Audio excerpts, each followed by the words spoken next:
Hello and welcome to Indus News live from Islamabad. I'm Naila Shuja and these are the headlines.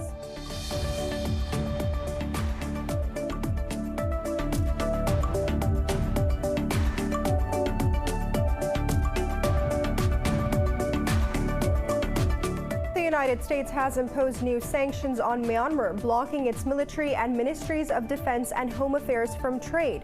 Meanwhile, a protester has been killed after police opened fire on people demonstrating against the coup in Mandalay City. At least 55 people have been killed and over 1,700 arrested since the first February coup.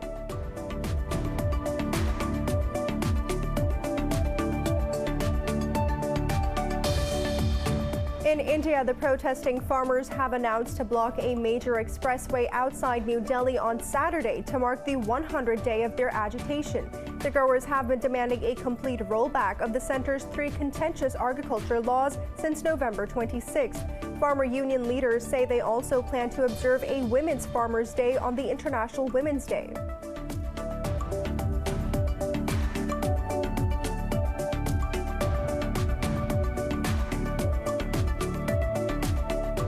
Arab-led coalition in Yemen says it has downed multiple Houthi drones launched towards different Saudi cities. Coalition spokesperson Colonel Turki al-Mulki said that the latest Houthi strikes aimed to attack Jazan and Hamis Mushtayt cities. Houthi strikes against Saudi targets have increased manifold in recent days.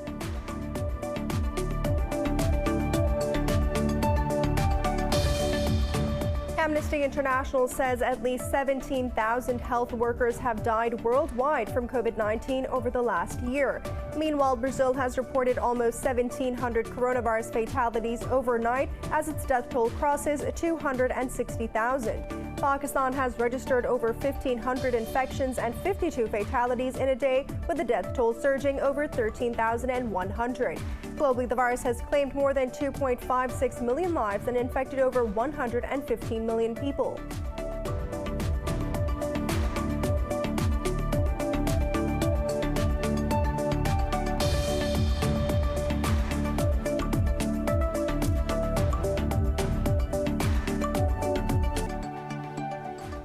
For more news and details, stay tuned. We'll be right back after a short break.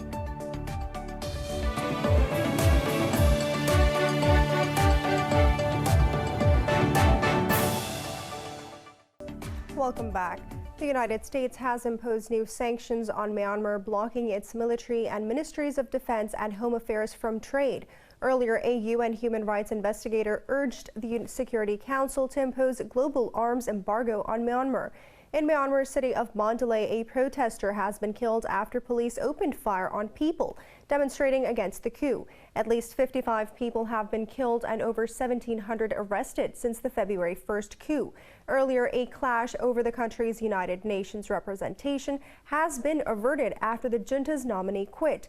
The UN mission has confirmed that the former civilian government's ambassador, Kea Mutun, will continue his job. Singapore's foreign minister has also called on Myanmar's military rulers to seek a peaceful solution to the unrest. Afghan leader Bulletin Hekmatyar says intra-Afghan peace talks in Qatar have failed. Addressing a press conference, Hekmatyar gave a 10-day ultimatum to the Afghan government to fulfill his demands. Hekmatyar demanded the peace process going on in Qatar to be moved to another country. He blamed the Afghan government for deliberately prolonging the peace talks. He added that some elements in the government are hell-bent on sabotaging the peace deal. This development has come just a few days after U.S. envoy Zalmay Khalilzad concluded consultations in Kabul with multiple stakeholders. In India, the protesting farmers have announced to block a major expressway outside New Delhi on Saturday to mark the 100th day of their agitation. The growers have been demanding a complete rollback of the centre's 3 contentious agriculture laws since the November of 26th. Former cricketer and popular entertainer Navjot Singh Sidhu has also thrown his weight behind the protests. Talking to the media, Sidhu said that the new laws will lead to auctioning off land in Punjab and leave its residents as slaves. Farmer union leaders say they plan to observe a Women's Farmer Day on the International Women's Day later this week. Meanwhile, Congress leader Rahul Gandhi has accused New Delhi of unlawfully arresting protesters.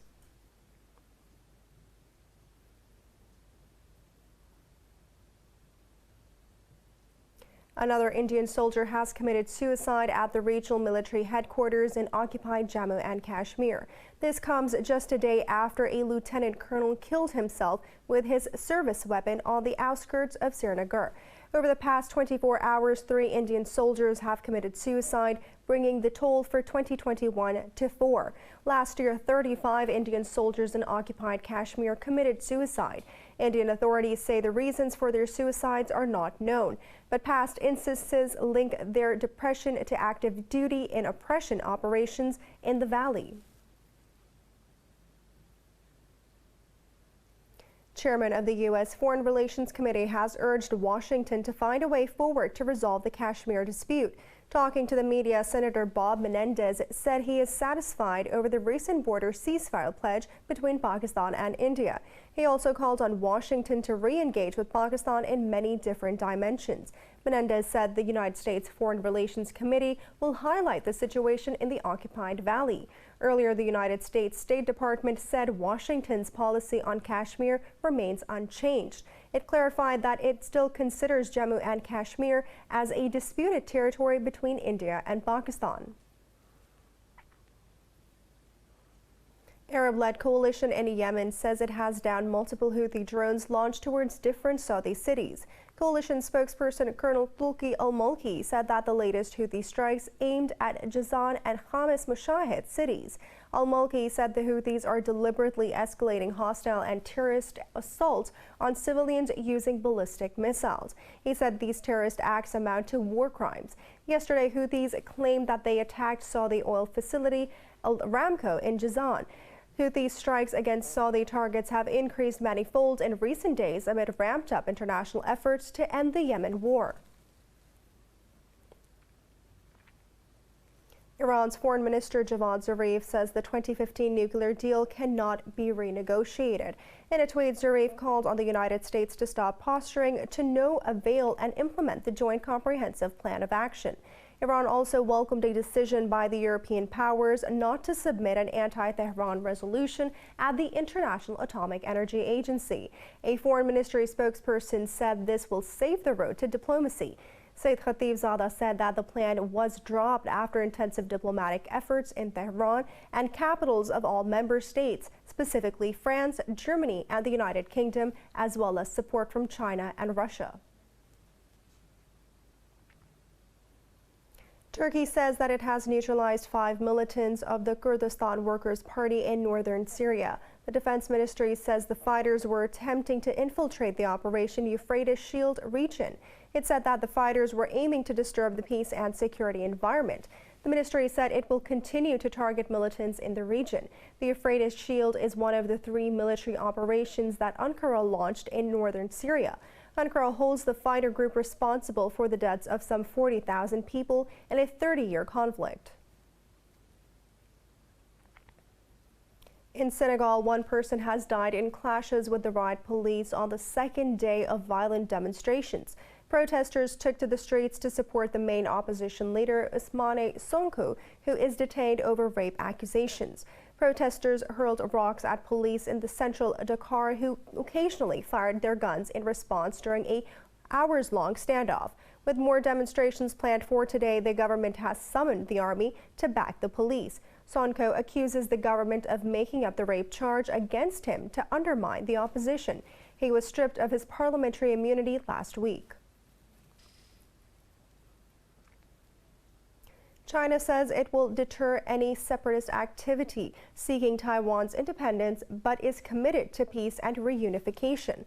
In an address to the parliament, Premier Li Qiang said that Beijing stands firmly by the One China principle. Premier Li Qiang pledged that efforts to strengthen the People's Liberation Army will continue amid security threats.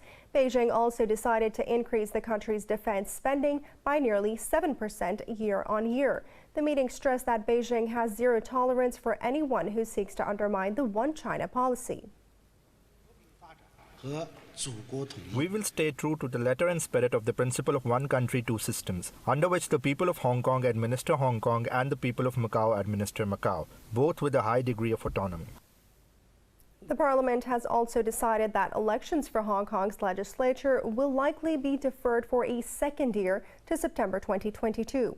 Moving on. NATO Secretary General says that the European Union cannot be expected to defend Europe from security challenges. In an interview, Jens Stoltenberg said that the European Union does not have an army of its own. He warned Europe's security depended on close transatlantic bonds and not on a request for the continent's strategic autonomy. Stoltenberg said that the European Union is seeking a more geopolitical role with its foreign and defense industry policy. The NATO chief welcomed Brussels' efforts to boost spending and streamline the defense industry. He said any attempt to divide Europe and North America would weaken NATO and divide Europe.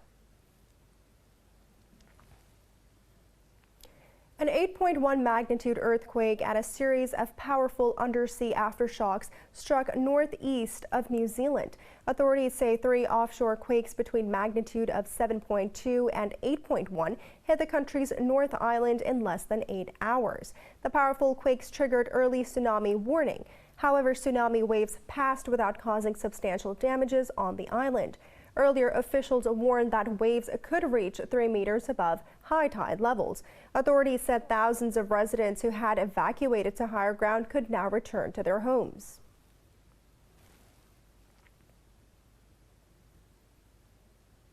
The U.S. Capitol Police have requested a 60-day extension of the National Guard members deployed since the 6th of January riots. In a statement, Capitol Police said Acting Chief Yolanda Pittman submitted a request to the Defense Department. Defense officials say the Pentagon is reviewing the new proposal.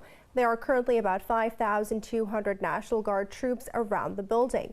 The mission is set to end on March 12th. The U.S. Senate has voted to take up President Joe Biden's $1.9 trillion coronavirus aid bill. However, the upper chamber put off the start of a contentious debate until the full text of the 628-page bill is read out loud. A vote on the final passage of the bill is expected to come over the weekend. The party-lined vote of 50-51 illustrated that Democrats can expect little if there is any Republican support. Meanwhile, President Biden says he will continue to speak to Republicans about the bill. I've been talking to a lot of my Republican friends in the House and the Senate, continue to do that, and we have. We have a number of meetings with Republicans on the coronavirus bill, and House, Senate, a combination of both, so we're keeping everybody informed. The relief bill includes funding for vaccines and medical supplies and extends jobless assistance. Now, moving on to Amnesty International, which says that at least 17,000 health workers have died worldwide from COVID-19 over the last year. Brazil has reported almost 1,700 new coronavirus fatalities overnight as its death toll crosses 260,000. Globally, the virus has claimed more than 2.56 million lives and infected over 115 million people. More on the coronavirus in this report. Rising COVID-19 cases and stronger new variants are threatening a more lethal third wave while posing new challenges to the already less than perfect vaccine drives. After 2 straight days of record deaths in Brazil, President Jair Bolsonaro continues to downplay the crisis and snub voices calling for restrictions. Meanwhile, Cuba has begun late-stage trials of its most advanced experimental COVID-19 vaccine. The White House defended President Joe Biden over his remarks on Texas and Mississippi officials, lifting restrictions on mask mandates. The behavior of a Neanderthal, just to be very clear, the behavior of. Look, I think the president, what everybody saw yesterday was a reflection of his frustration and exasperation, which I think many American people have, that for almost a year now, people across the country have sacrificed. And many times they haven't had information they need from the federal government. They haven't had access to a greater understanding of what the public health guidelines should look like. In the UK, authorities have designated another newly found strain as a variant under investigation, keeping it on the watch list. Sweden and Germany have extended their recommendation for the AstraZeneca vaccine to cover people over 65. Meanwhile, to save shots, Italy and Germany are administering just a single dose to people who have been infected with the virus up to 6 months beforehand. Sì, questo senz'altro. Now it has certainly been recommended. Alongside this, we also now have this direct experience. Many of my healthcare professionals, general practitioners who have contracted COVID and who were not vaccinated and have proven to have a very high antibody rate. As a result, there is actually this situation. Australia has asked the European Commission to review a decision by Italy to block a shipment of AstraZeneca's vaccine. Meanwhile, the Japanese government plans to extend a state of emergency for Tokyo and 3 prefectures until March 21st. Research shows that antibodies triggered by exposure to South Africa's dominant variant can prevent infection by other variants. COVID-19 has claimed 52 more lives in Pakistan overnight, raising the death toll to 13,128. The Health Ministry reported 1,579 new infections over the last 24 hours. The ministry said that the infections have surpassed 587,000. It said more than 556,000 people have recovered from COVID-19 so far. The ministry added that the number of active cases has reduced to just over 17,000. Meanwhile, a little under 2,000 patients are currently being treated in hospitals for COVID-19. It's now time for a short break. Stay with us.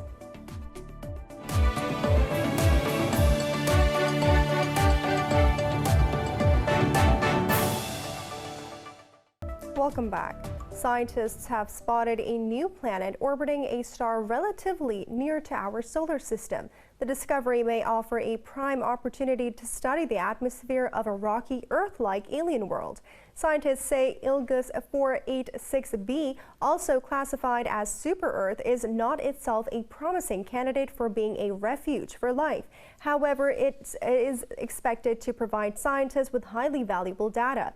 It can help them decipher the atmospheres of other exoplanets that may host alien life. Located in our celestial neighborhood about 26 light-years away, Ilgus 486b is one of the closest exoplanets to Earth.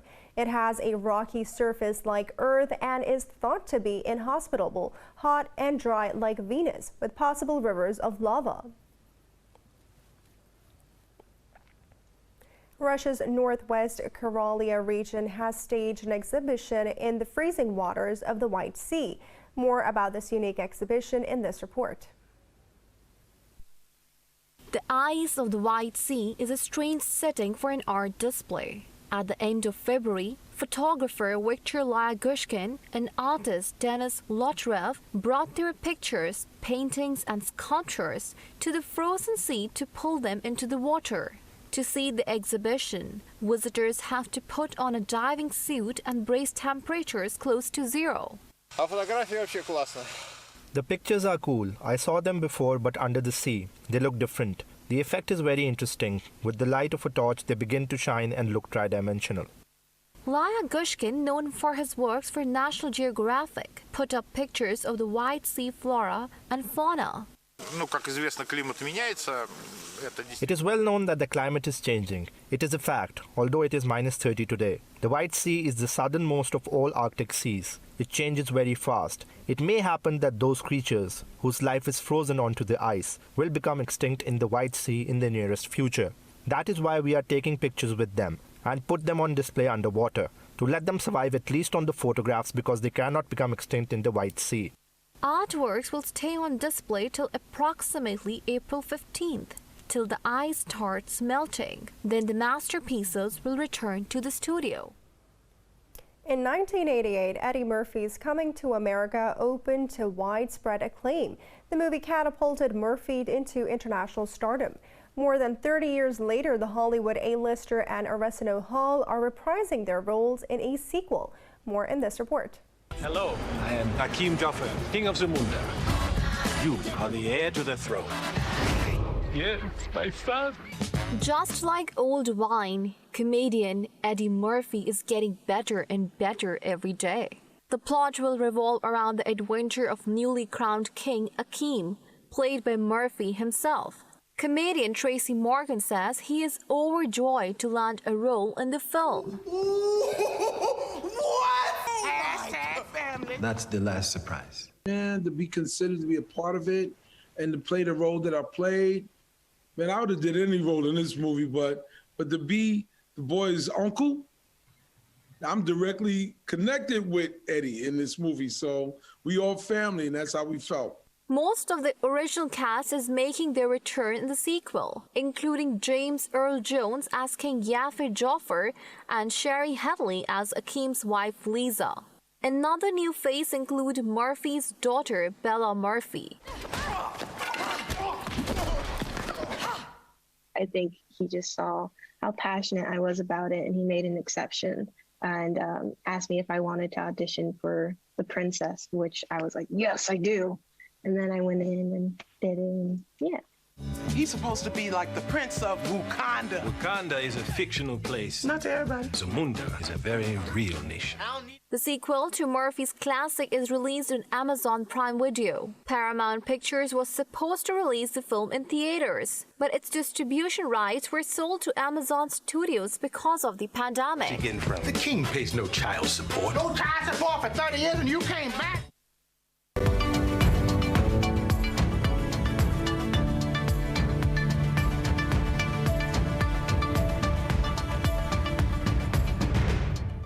European markets have declined as another surge in bond yields continues to roil global stocks. The CAC 40 in Paris is leading the losses, dropping nearly 1%.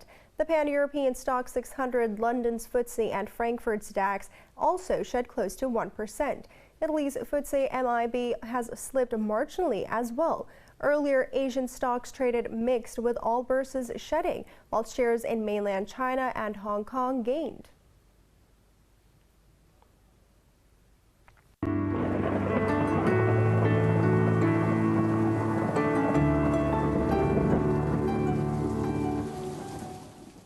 It's now time to take a look at the weather around the world.